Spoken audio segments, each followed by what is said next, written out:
स्वागत है आप सभी का हमारे YouTube चैनल नर्सिंग ज्ञान कोश में। मेरा नाम है चंदन और आप देखना शुरू कर चुके हैं मिडवाइफ एंड गायनेकोलॉजी से जीएनएम थर्ड ईयर वालों के लिए कुछ इम्पोर्टेंट बहुत ज़्यादा महत्वपूर्ण होने वाले जो कि आगामी परीक्षा हैं उनके मद्देनज़र कुछ क्वेश्चंस और उनके आंसर्स को साथ ही इस वीडियो में फुल डिस्क्राइब भी होने वाला है।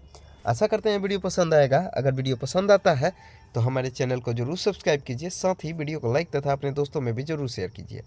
चलिए बढ़ते हैं आज के पहले क्वेश्चन की तरफ। आज का जो पहला क्वेश्चन है वो है स्तनपान से संबंधित, ठीक है, यानी ब्रेस्ट फीडिंग किसे कहते हैं।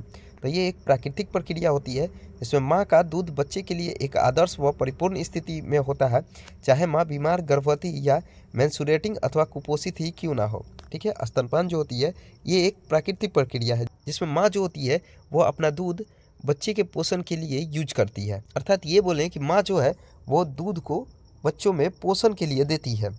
अगला है स्तनपान कराने के कुछ प्रमुख लाभ। ठीक है, जो भी स्तनपान कराया जाता है जिसमें माँ जो होती है अपने स्तन से जो दूध निकलता है उसको बच्चे में पोषण के लिए देती है, जो कि एक महत्वपूर्ण चीज़ होता है बच्चे के पोषण से संबंधित। ठीक है, तो इसके क्या क्या प्रमुख लाभ हैं उनको अब हम लोग देखेंगे। तो पहला, माँ के दूध में वे सभी पोषक तत्व यानी न्यूट्रिएंट्स होते हैं जो एक बच्चे को 6 माह की उम्र तक आवश्यक होते हैं। साथ ही ये सभी पोषक तत्व शीघ्र व आसानी से पच जाते हैं। ठीक है, माँ का जो दूध होता है उसमें सभी पोषक तत्व जो बच्चों के लिए लाभदायक है या बच्चों के लिए नीडली है, तो वैसे सभी पोषक तत्व मौजूद होते हैं जो एक बच्चे को 6 माह की आयु तक आवश्यक होते हैं। ये सभी पोषक तत्व जो होते हैं वो आसानी से और जल्दी से पच जाते हैं। साथ ही माँ के दूध में प्रोटीन व वसा सही मात्रा में व सर्वोपयुक्त रूप में होता है, यानी बच्चे को जिस तरह से चाहिए उसी तरह से इसमें वसा और प्रोटीन रहते हैं। साथ ही इसमें लैक्टोज शर्करा अन्य प्रकार के दूधों से बच्चों की आवश्यकता अनुसार अधिक पाई जाती है, जो अतिरिक्त विटामिन संश्लेषण में काम करती है। बच्चों में जो है वो अतिरिक्त विटामिन की ज़रूरत पड़ता है, जो कि माँ के दूध में जो लैक्टोज शर्करा होती है वो अन्य दूधों की अपेक्षा इसमें ज़्यादा पाई जाती है, जो कि विटामिन के संश्लेषण में काम करती है। ठीक है, अगला है इसमें पर्याप्त विटामिन्स होते हैं, यानी जैसे कि मैंने ऊपर बताया कि इसमें सभी पोषक तत्व होते हैं, तो इसी तरह इसमें सभी विटामिन्स भी होते हैं। साथ ही इसमें पर्याप्त मात्रा में जल भी पाया जाता है, यहाँ तक कि तेज़ गर्मी व शुष्क मौसम में भी प्रथम 6 माह में बच्चे को ऊपर से पानी देने की कोई आवश्यकता नहीं पड़ती है। अर्थात ये बोलें कि स्तनपान कराने से बच्चे में जो भी पोषण संबंधित सभी चीज़ें हैं वो चीज़ सभी केवल स्तनपान से ही परिपूर्ण हो जाती है या उसको मिल जाती है। और इसमें जल की भी मात्रा बहुत ज़्यादा पाई जाती है। ठीक है, तेज़ गर्मी हो या शुष्क मौसम हो उसमें भी बच्चों को पानी अलग से देने की आवश्यकता नहीं पड़ती है 6 महीने तक। साथ ही इसमें पर्याप्त मात्रा में आयरन अर्थात लौह तत्व पाए जाते हैं, जिसके कारण स्तनपायी बच्चों में लौह एनीमिया नहीं पाया जाता है। ठीक है, यानी आयरन डिफिशियंसी एनीमिया जो है वो बच्चों में नहीं पाया जाता है, वैसे बच्चे जो स्तनपान कर रहे हैं उनमें। ठीक है, अगला है माँ के दूध में विशिष्ट पाचक एंजाइम पाए जाते हैं। जैसे कि मैंने ऊपर बताया कि ये ऐसे दूध होते हैं जो आसानी से पच जाते हैं। ठीक है, उसका कारण है कुछ विशिष्ट पाचक एंजाइम, उसी के कारण जो है ये जो दूध जाती हैं शिशु के पेट में वो आसानी से पच जाते हैं। साथ ही स्तनपान से माँ व बच्चे में घनिष्ठ शारीरिक व भावनात्मक संबंध स्थापित होता है, जो माँ में संतुष्टि एवं बच्चे की स्वस्थ वृद्धि एवं विकास के लिए आवश्यक होता है। ठीक है, जो माँ और बच्चा में एक घनिष्ठ शारीरिक और भावनात्मक यानी इमोशनली रिलेशनशिप बन जाता है, वो स्तनपान के कारण ही बनता है, जो माँ में संतुष्टि का कारण होता है और साथ में बच्चे का जो है वो स्वास्थ्य वृद्धि और विकास के लिए आवश्यक होता है। साथ ही माँ का दूध शिशु को उचित तापमान पर ताज़ा, स्वच्छ व जीवाणु रहित अवस्था में मिलता है। चूँकि यह सीधे शिशु के मुख में जाता है, अतः ये बच्चे बीमार कम होते हैं। ठीक है, वैसे बच्चे जो स्तनपान करते हैं या वैसे बच्चे जो बचपन में स्तनपान किए रहते हैं उनमें अन्य की अपेक्षा पाउडर वाले दूध का ज़्यादा सेवन करते हैं या डिब्बा वाले दूध का ज़्यादा सेवन करते हैं, उनमें जो है बीमारी कम पाई जाती है। ठीक है, जो स्तनपान करते हैं उनमें बीमारी कम पाई जाती है उनकी अपेक्षा जो कि डिब्बे वाले दूध से पोषित हुए रहते हैं। साथ ही माँ का जो दूध है वो तैयार करने के लिए श्रम, ईंधन और समय की आवश्यकता नहीं पड़ती है।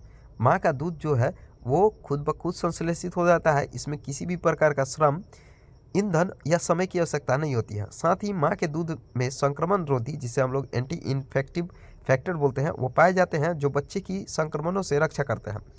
तथा इसमें श्वेत रक्ताणु, एंटीबॉडीज, मैक्रोफेज, लाइसोसोम इत्यादि भी पाए जाते हैं। ये प्रथम दूध यानी कोलोस्ट्रम में अधिक मात्रा में पाए जाते हैं। इसीलिए बच्चे को प्रथम जो दूध होता है गाढ़े पीले कलर का, उसको देने का सलाह दिया जाता है, जिसे हम लोग कोलेस्ट्रम बोलते हैं, ठीक है, जो कि बच्चे के लिए सबसे उपयुक्त होता है।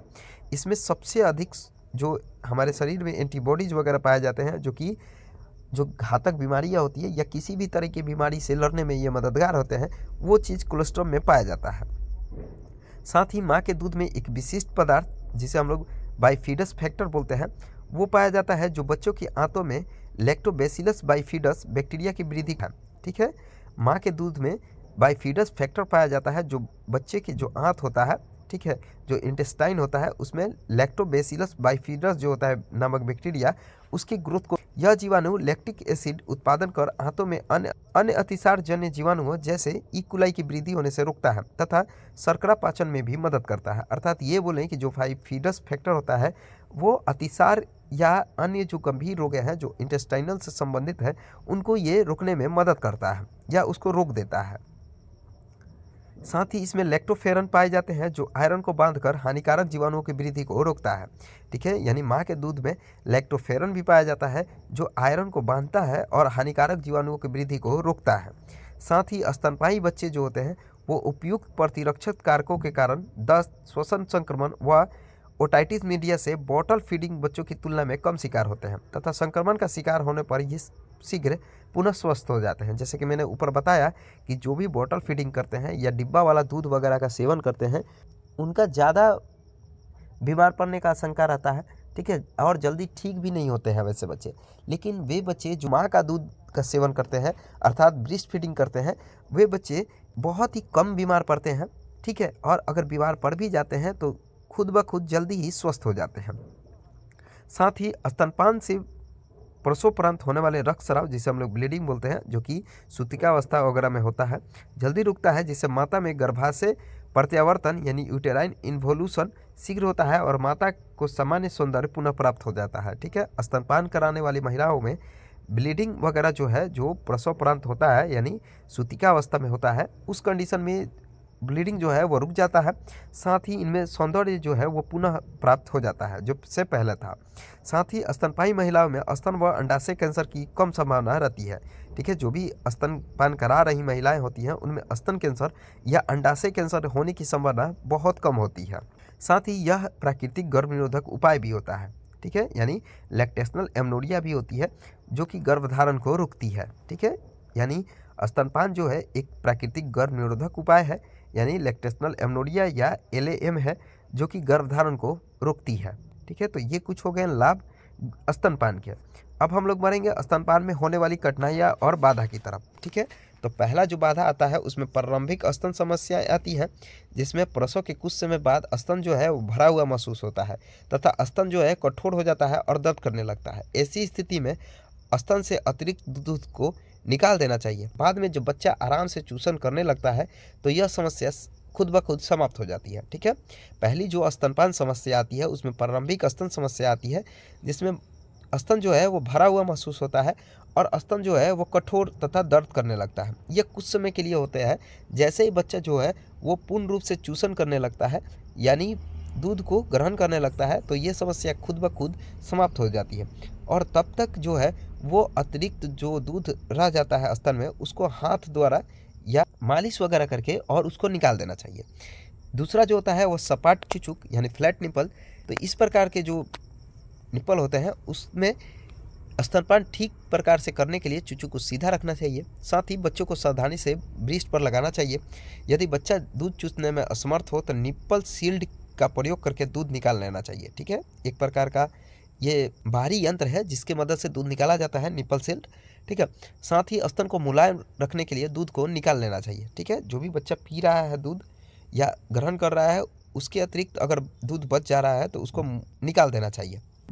तीसरा जो होता है वह होता है दर्दयुक्त चुचुक यानी सोर निपल, ठीक है। बच्चे द्वारा सही स्थिति में स्तनपान नहीं करने से चुचुक जो होता है वो छिल जाता है, जिससे उनमें तेज दर्द होती है, जिसका कारण हो सकता है फॉल्टी सकिंग टेक्निक यानी दोषपूर्ण चूसन तकनीक, साथ ही फ्लैट निपल यानी चपटा चुचुक जो कि मैंने ऊपर बताया, साथ ही भरे हुए स्तन और दोषपूर्ण अवस्था में चूसन कराने से भी दर्द होता है निपल में। साथ ही चूचू का फटना, यानी अगर निपल जो है वो फट गया रहता है तब भी स्तनपान कराने से ब्रेस्ट जो है वो दर्द करता है। साथ ही कुछ मनोवैज्ञानिक कारण भी होते हैं जिसमें तेज दर्द, गुस्सा, सदमा आना यानी सडनली शॉक, साथ ही निरंतर घबराहट और वहाँ से दूध की मात्रा अधिक व तीव्रता से बनना, साथ ही दूध को चूसने में मुश्किल आदि होना, ये सब शामिल होती है इसमें स्तनपान की बाधाएं में।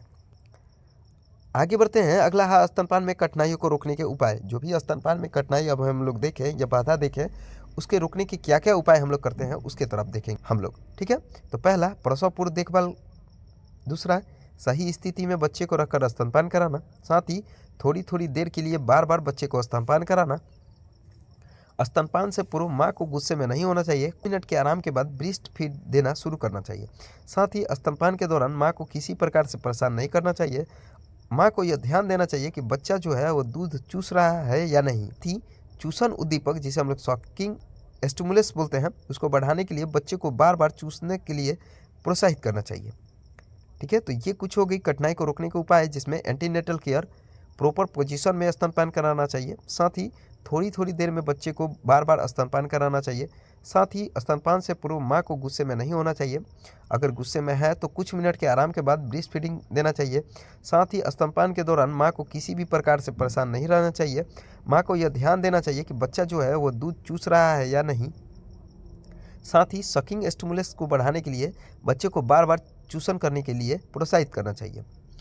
अब आगे बढ़ते हैं। अगला है स्तनपान को प्रभावित करने वाले कारक, यानी कौन कौन से ऐसे फैक्टर होते हैं जो स्तनपान यानी ब्रेस्ट फीडिंग को प्रभावित करते हैं। तो पहला, बार बार स्तनपान कराने से प्रोडक्शन एंड इजेक्शन रिफ्लेक्स अत्यधिक उद्दीपित हो जाते हैं। साथ ही समाज में यह अंधविश्वास विद्यमान है कि कोलेस्ट्रॉल जो है वो अच्छा नहीं होता है, इससे प्रथम स्तनपान में देर हो जाती है। ठीक है, जबकि मैंने ऊपर बताया कि कोलेस्ट्रॉल को ही सबसे पहले या सबसे ज़रूरी होता है बच्चे को पिलाना। ठीक है, जो माँ का सबसे पहला जो गाढ़ा पीला दूध निकलता है उसको देना बहुत ज़्यादा ज़रूरी होता है, जो कि कोलेस्ट्रॉल के नाम से जाना जाता है। ठीक है, तो ये अंधविश्वास है समाज में कि कोलेस्ट्रॉल अच्छा नहीं होता है, इसी कारण जो है वो प्रथम स्तनपान में देर हो जाती है, जबकि देर नहीं करना चाहिए। तीसरा जो है, माँ की मानसिकता मिल्क प्रोड्यूसिंग रिफ्लेक्स के ऊपर प्रभाव डालती है। अगर माँ जो है एंगर या फिर गुस्से वगैरह में है या भय वगैरह में है तो मिल्क का प्रोडक्शन घट जाएगा। ठीक है, और अगर प्रसन्न मुद्रा में है तो मिल्क का जो प्रोडक्शन है वो बढ़ जाएगा। तो माँ की मानसिकता पे भी ये प्रभाव पड़ता है प्रोडक्शन से मिल्क के। साथ ही बच्चे और माँ के बीच आपसी प्रेम और प्यार माँ में मनोवैज्ञानिक परिवर्तन ला सकता है। ठीक है, जैसा कि ऊपर हम लोगों ने देखा कि स्तनपान जो है वो माँ तथा बच्चों के बीच एक संबंध को स्थापित करता है। ठीक है, तो ये जो है वो माँ में मनोवैज्ञानिक परिवर्तन लाते हैं। साथ ही फीडिंग हैबिट और तकनीक में भी ब्रेस्ट फीडिंग पर प्रभाव डालती है, जैसे स्थिति या आराम इत्यादि। ठीक है, यानी किस तकनीक से हम लोग फीडिंग करा रहे हैं ब्रेस्ट फीडिंग, वो भी तकनीक जो है वो ब्रेस्ट फीडिंग पर प्रभाव डालती है। साथ ही बच्चे के ठीक से चूसन करने में असमर्थ होने पर अपर्याप्त उद्दीपित होता है और स्तनपान के ऊपर प्रभाव डालता है। अगर बच्चा जो है वो ठीक तरह से सकिंग नहीं कर रहा है तो उस स्थिति में भी जो है वो प्रभावित होता है स्तनपान। ठीक है, तो ये कुछ हो गई प्रभावित करने वाले कारक स्तनपान के। अब हम लोग बढ़ेंगे स्तनपान हेतु निषिद्ध अवस्थाएं, यानी कौन कौन से ऐसी अवस्थाएं होती हैं जिसमें कोई माँ स्तनपान नहीं करा सकती है या उनको नहीं कराना चाहिए। तो पहला, माँ को यदि स्तनवन, जिसे हम लोग ब्रेस्ट अब्सेस बोलते हैं, तो इस स्थिति में माँ को स्तनपान नहीं कराना चाहिए। साथ ही अगर दूध जो है वो बन रहा है तो हाथ से निकालकर उसे फेंक देना चाहिए। ठीक है, अगर ब्रेस्ट में अवशेष बन रहा है तो उस स्थिति में स्तनपान को निषेध कर देना चाहिए, यानी नहीं देना चाहिए ब्रेस्ट फीडिंग को। ठीक है, और अगर दूध जो है वो बन रहा है तो उस दूध को हाथ द्वारा निकाल के और उसको फेंक देना चाहिए। साथ ही माँ को यदि सक्रिय तपेदिक यानी ट्यूबरक्लोसिस हो तो उस समय भी स्तनपान नहीं कराना चाहिए। साथ ही यदि तपेदिक संक्रामक नहीं है तो उपचार के 2 सप्ताह बाद से स्तनपान कराना चाहिए। ठीक है, एक्टिव ट्यूबरक्लोसिस हो तो उस समय स्तनपान नहीं कराना चाहिए। लेकिन अगर तपेदिक जो है यानी ट्यूबरक्लोसिस जो है वो संक्रामक न हो, ऐसे आमतौर पे ट्यूबरक्लोसिस जो होता है वो संक्रामक होता है, लेकिन अगर किसी कारणवश वैसा ट्यूबरक्लोसिस हो गया है जो संक्रामक नहीं है यानी इन्फेक्टिव नहीं है, जो एक दूसरे से नहीं फैलता है, तो उस स्थिति में जो है वो उपचार के 2 सप्ताह बाद से ही स्तनपान कराना चाहिए। अदरवाइज स्तनपान को प्रोहाइबिट करना चाहिए या रोक देना चाहिए। साथ ही यदि माँ जो है एंटी कैंसर दवाइयाँ ले रही है जैसे कीमोथेरेपी आदि तो स्तनपान नहीं कराना चाहिए। ठीक है, या ये बोलें कि माँ में अगर कैंसर है तो उस स्थिति में भी माँ जो है वो बच्चे में ब्रेस्ट फीडिंग नहीं करा सकती है या नहीं कराना चाहिए। साथ ही यदि माँ में रेडियो एक्टिव आइसोटॉप्स औषधि ले रही है, यानी माँ जो है रेडियो एक्टिव आइसोटॉप्स औषधि ले रही है, तो माँ को स्तनपान स्थगित कर देना चाहिए। ठीक है। साथ ही नवजात शिशु में मेटाबॉलिक विकार जैसे ग्लास्टोसेमिया व फेनिलकेटोन्यूरिया इत्यादि उपस्थित हो तो उस स्थिति में भी स्तनपान नहीं कराना चाहिए। साथ ही ऐसी माता जो अल्कोहल का सेवन करती है तो शिशु को स्तनपान नहीं कराना चाहिए। ठीक है, यानी किसी भी तरह से एडिक्शन का शिकार है तो वैसी माता को ब्रेस्ट फीडिंग को नहीं कराना चाहिए। ठीक है, तो ऐसी कंडीशन में जो भी मैंने ऊपर बताया, जो भी कंडीशन मैंने अभी 6 बताया, उस कंडीशन में माँ को स्तनपान नहीं कराना चाहिए। ठीक है, अगर इस स्थिति में भी स्तनपान कराया जाए तो शिशु को तथा माँ और को भी, ठीक है, शिशु और माँ दोनों को स्वास्थ्य और जीवन के लिए हानिकारक सिद्ध हो सकती है। ठीक है, तो आज के लिए बस इतना ही। आशा करते हैं वीडियो पसंद आया होगा। अगर वीडियो पसंद आया है तो हमारे चैनल को जरूर सब्सक्राइब कीजिए, साथ ही वीडियो को लाइक तथा अपने दोस्तों में भी जरूर शेयर कीजिए। अगर आप इस वीडियो से संबंधित पीडीएफ को देखना चाहते हैं तो हमारे डिस्क्रिप्शन बॉक्स में लिंक मौजूद है, जिस पर आप टाइप करके पीडीएफ को देख सकते हैं। मिलते हैं नेक्स्ट वीडियो में, तब तक के लिए धन्यवाद। ठीक है।